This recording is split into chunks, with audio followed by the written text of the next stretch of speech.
No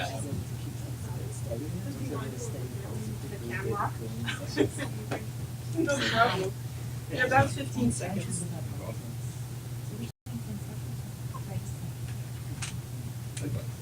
Yeah, in Japanese About 5 seconds. You can go. Let alone probably every day we walk past each other. Good morning, bonjour. Merci d'être ici pour notre conférence de presse au sujet de le lien entre changement climatique et l'énergie nucléaire.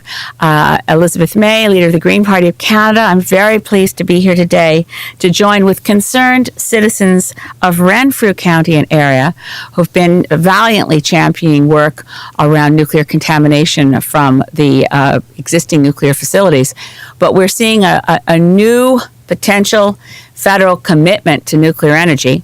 And to speak to that first, I'm going to ask Lynn Jones from Concerned Citizens of Renfrew County to address you first, and then I will follow up aussi avec un petit résumé en français.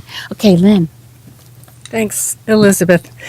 Good morning, everyone. I'm, as Elizabeth said, from Concerned Citizens.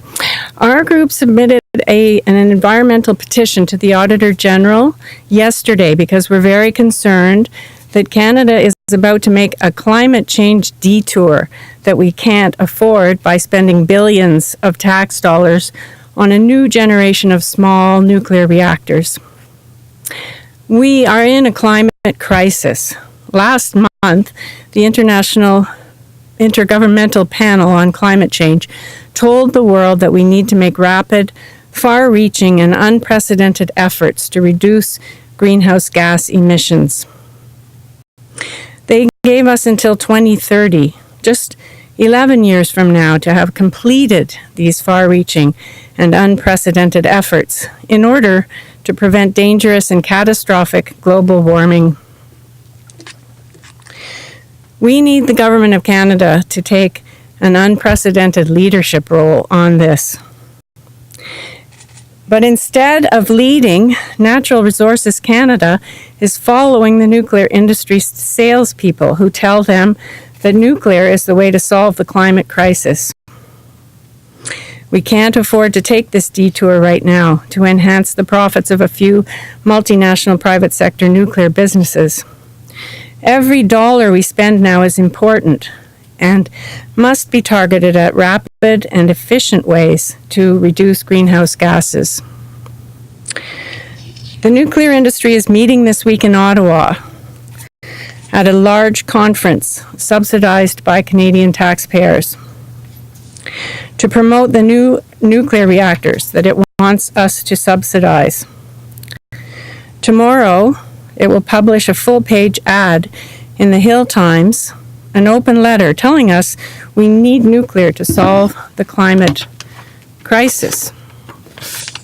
This is simply nonsense. These individuals are out of step with the international scientific consensus reflected in the most recent IPCC report, which recognizes the serious limitations of nuclear energy. Fortunately, there are much faster and cheaper ways to bring down our greenhouse gas emissions. Costs for wind and solar electricity have plummeted in the last few years. The technology is changing so rapidly that everything we thought we knew about wind and solar is not true anymore. According to a report that's hot off the press from the international accounting firm Deloitte, wind and solar are not just mainstream, but they have recently become preferred technologies for electricity generation around the world. Rapid improvements in batteries mean solar and wind are not intermittent anymore. They can provide base load power, they can ramp up and down quickly, and they actually enhance the grids that they're connected to. Anyone who tells us now that wind and solar aren't up to the job has simply not done their homework. There's also a huge potential to bring down greenhouse gas emissions with energy efficiency and conservation. In 2012, spooked by the Fukushima catastrophe in Japan, the city of Seoul, with a population of 10 million people, embarked on a project called One Less nuclear reactor. They wanted to try and eliminate the need for one nuclear generating station using a combination of efficiency, conservation, and renewable electricity. They set themselves a target of 3 years to do that. And you know what? They succeeded 6 months ahead of schedule. We can do that here too in Canada. We need political leadership, and we need it now. By the time the Canadian Nuclear Labs would get its first demonstration small reactor up and running in 2026, the IPCC's short window would be almost over. Small nuclear reactors cannot solve the climate crisis and would take funds away from real solutions. Let's not go down that road. Let's choose real solutions that are proven and quick to deploy, like wind and solar electricity, efficiency and conservation. And please, let's get moving on this.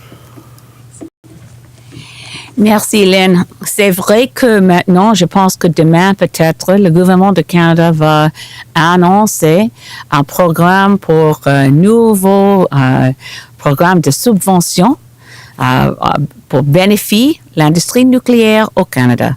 C'est toujours le cas. Il y a les décennies que l'industrie nucléaire ont reçu les cadeaux, puis des cadeaux, puis des cadeaux, dont les subventions fédérales pour les réacteurs nucléaires. Le CANDU nuclear reactors sont maintenant utilisés en Ontario et aussi au Nouveau-Brunswick. Mais l'idée d'avoir un nouveau type de petit modulaire réacteur nucléaire pour aider la lutte contre le changement climatique est vraiment faux. Le GIEC, dans leur rapport de 8 octobre, en dit clairement que nous n'avons pas un seul besoin de l'industrie nucléaire pour atteindre les cibles essentielles dans la lutte de changement climatique. We know that the government of Canada is once again engaging with the idea that nuclear power is a solution with this new idea of small modular reactors. As Lynn has said, their first example could be up and running by 2026, although the nuclear industry has a history of underestimation of costs, underestimation of timelines, and it's the timeline issue, which is why nuclear is not a solution to climate change.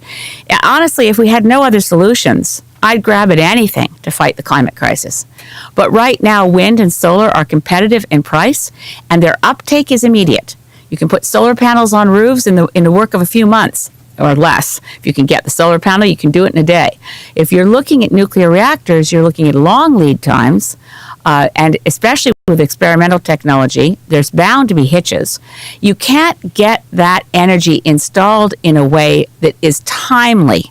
That was the key thing that the Intergovernmental Panel on Climate Change said about nuclear, in addition to the fact that we have abundant alternatives that are cost-effective, affordable, and available.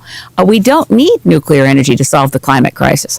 Now, in this sense, nuclear energy is in the way of solving the climate crisis because we should spend every dollar wisely.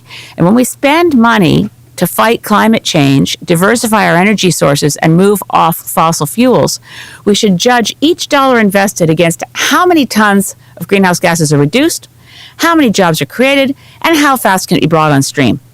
If you look at those indicators, nuclear is your worst option before you even look at issues of nuclear proliferation in terms of military proliferation, before you even look at issues of long-term disposal of high-level, highly radioactive, poisonous, toxic nuclear waste. It's a non-solution to a pressing problem.